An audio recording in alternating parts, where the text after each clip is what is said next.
بسم اللہ الرحمن الرحیم۔ الحمدللہ ابھی ہم لوگ نگویا میں ہیں، جاپان کا ایک شہر ہے جہاں بہت ساری گاڑیوں کے یارڈز ہیں۔ ایک گاڑی کے یارڈ میں ہم بیٹھے ہیں، ہمارے میزبان ہیں تو بھائی وقاص صاحب، بڑی محبت سے کھلایا پلایا آپ نے گھر میں رکھا ہوا ہے، تو ان کا ماشاءاللہ اچھا بڑا یارڈ ہے۔ اور یہ یہاں سے کہاں کہاں سامان سیل کرتے ہیں تو یہ ذرا بتائیے گا جی، گاڑیوں کے حوالے سے کچھ تھوڑی سی جی پاکستان سے آپ کو آرڈر آ جائے۔ جی حضرت ہمارا تو الحمدللہ زیادہ تر جو کام ہے یہاں سے وہ ساؤتھ افریقہ کا ہے، اور افریقہ کے اور بھی ملک ہیں، اور لیکن اس میں مینلی جو ہم کام کرتے ہیں وہ ساؤتھ افریقہ کا ہے۔ اس کے علاوہ پاکستان کا بھی کسی حد تک ہم کام کرتے ہیں، اور باقی اس کے علاوہ کسی بھی ملک سے کوئی بھی آرڈر ہوتا ہے تو پھر وہ بھی ہم کرتے ہیں۔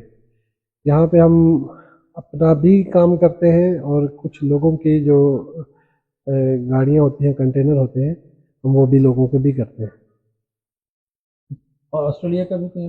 جی آسٹریلیا کا بھی ہے، انگلینڈ کا بھی ہے۔ یہ جو مطلب ہے ان ملکوں میں ہم اتنا مینلی کام جو ہمارا بیسک بڑا کام ہے وہ ہمارا ساؤتھ افریقہ کا ہے، اور اس وہاں میں پر شو روم ہے؟ جی وہاں پہ اپنا سیٹ اپ ہے۔ تو تقریباً ہم گزشتہ 15 سے 16 سال ہو گئے وہاں پہ کر رہے ہیں۔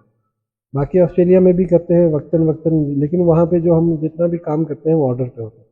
وہاں کے جو ہمارے کسٹمر جو ہم پہ اپروچ کرتے ہیں ڈائریکٹلی، تو وہ ہم ان کو کرتے ہیں۔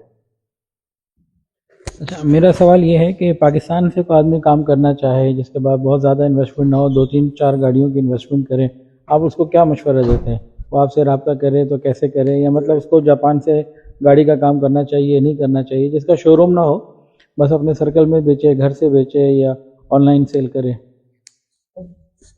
اس میں تو حضرت میرا تو ذاتی خیال یہ ہے کہ پاکستان میں کام کرنے کے لیے اس کے پاس ایکسپیرینس ہونا لازمی ہے، اور اگر اس کا ایکسپیرینس نہیں ہے تو وہ سٹارٹنگ میں وہ صرف چھوٹی گاڑی کا کام کر سکتا ہے، اور اس میں بھی وہ گاڑی جو پاکستان میں اس وقت 660 سی سی گاڑی ہے تو 30 لاکھ تک جو اس وقت کاسٹ کر رہی ہے، اس کے مطابق اگر کوئی کام کرے گا تو شاید اس کو اس میں کچھ نہ کچھ بچت ہو جائے۔ یعنی کہ جو 30 لاکھ روپے کی گاڑی ہے، ویسے ایک رفلی آئیڈیا میں آپ کو بتاتا ہوں، پاکستان میں اس وقت جو کام چل رہا ہے وہ 30 سے 35 لاکھ روپے کی جو گاڑی ہے اس کا کام ہے، اور 30 32 لاکھ روپے کی جو گاڑی ہے وہ 35 لاکھ روپے میں سیل ہوتی ہے۔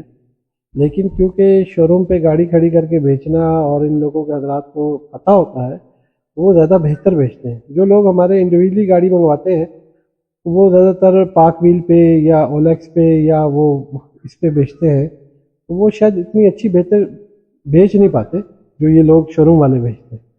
تو اس میں قباحت نہیں ہے کہ آپ 1 2 گاڑیاں منگوا لو اور 1 2 گاڑیاں کر کے اس میں چیک کر لیں، تو اس میں کوئی اتنا نقصان نہیں۔ گاڑیوں کے بہرحال ایک ہے، اس میں نقصان نہیں ہے، فائدہ ہے ہی ہے۔ دیکھیں، آپ نے شو روم کا کہا، شو روم ہر آدمی کے لیے بنانا مشکل ہے، اور اس کے ایکسپینس بھی ہیں، بہت سے لوگ مصروف بھی ہوتے ہیں، اس کو لے نہیں سکتے۔ تو اگر کوئی اس طریقے سے گاڑی منگوائے کہ 2 3 گاڑیاں یہاں سے منگوا کے لکھ لیں اور اس کے بعد پاکویل کے ذریعے سے سیل ہو گئیں، تو اس کا ماہانہ کچن چلتا رہے، تو اس حوالے سے آپ کیا کہتے ہیں؟ بس ابھی اصل میں پاکستان میں گاڑیوں کا کام کرنا بڑا تھوڑا سا نا ابھی مہنگا کام ہے۔ یعنی آپ 3 گاڑیاں منگاؤ آپ کا 1 کروڑ روپیہ لگتا ہے، یعنی منیمم جو آپ ایک گاڑی منگواتے ہیں وہ 30 لاکھ روپے کی پڑتی ہے، کچھ بھی کر لیں آپ کو 30 لاکھ کی پڑے گی۔ اور 1 کروڑ روپیہ اگر آپ کو ایک گاڑیوں کے کاموں میں اگر آپ کو چاہیے، اور اتنا ہی آپ کو ایکسٹرا چاہیے، کیونکہ اگر آپ نے وہ 3 گاڑیاں منگوا کے کھڑی کی اور ابھی بک نہیں رہی، تو آپ اگر جب تک آپ کے پاس بیک اپ میں 1 کروڑ روپیہ اور نہیں ہوگا تو آپ کا وہ سرکل چل نہیں پائے گا۔